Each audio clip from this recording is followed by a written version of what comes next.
What I really find fascinating about it is that, every ice core we drill has a little bit of different information, but when you kind of zoom out and just look at the overall picture of what they tell us, every single ice core tells more or less the same story. So the big project that's been drilling ice in Antarctica for the last few years is a place called the Allen Hills Blue Ice Field. It's near the coast of Antarctica. They generally will load the ice that was drilled into these insulated boxes. From there, they put it into this container that's called a Safecore container, and then a container ship will arrive at McMurdo. They'll load this container onto that ship, and it takes about a month and a half to go from McMurdo Station to a place out in California called Port Hueneme. Once it gets to Port Hueneme, they offload that container, put it onto a flatbed truck, and then they drive it out here to Denver. So it just left Port Hueneme yesterday morning, and it will be arriving here in about 30 minutes.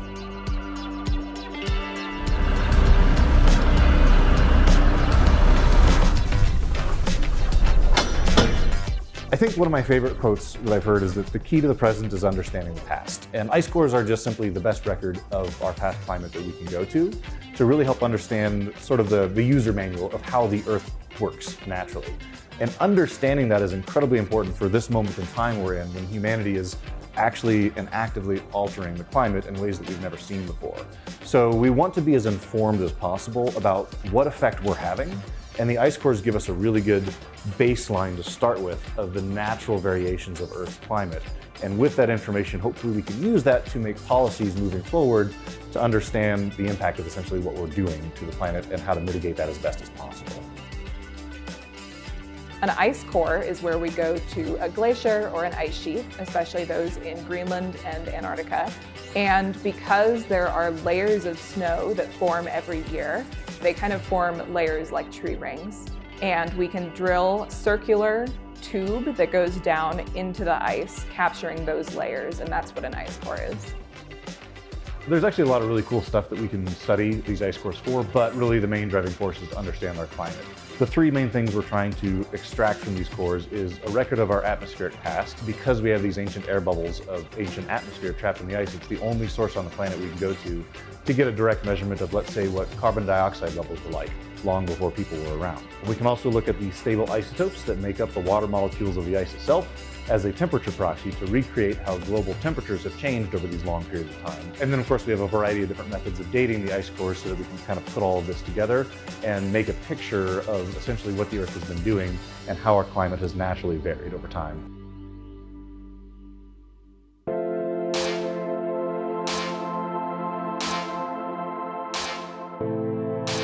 We are currently at the National Science Foundation Ice Core Facility, or ICF, and this is a repository managed by the United States Geographical Survey, where all of the ice cores that have been drilled by US researchers for the last several decades are kept in this big freezer warehouse. And it's also where cores are sent right when they're brought back from the field. So we have this space where they can be stored, they can be processed, and then they can be sent out to the labs that need to analyze them and then brought back when they're done.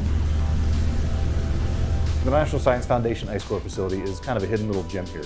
It's in a nondescript warehouse on the Denver Federal Center. A lot of folks have no idea that this really important work is being done right in our backyard.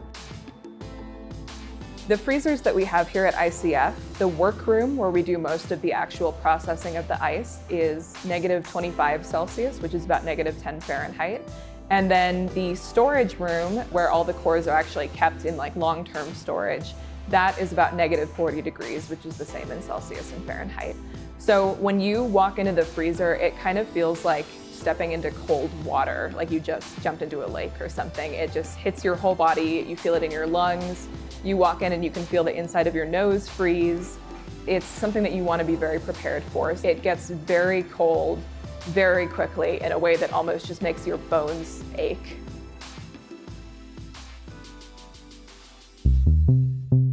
Every single ice core tells more or less the same story.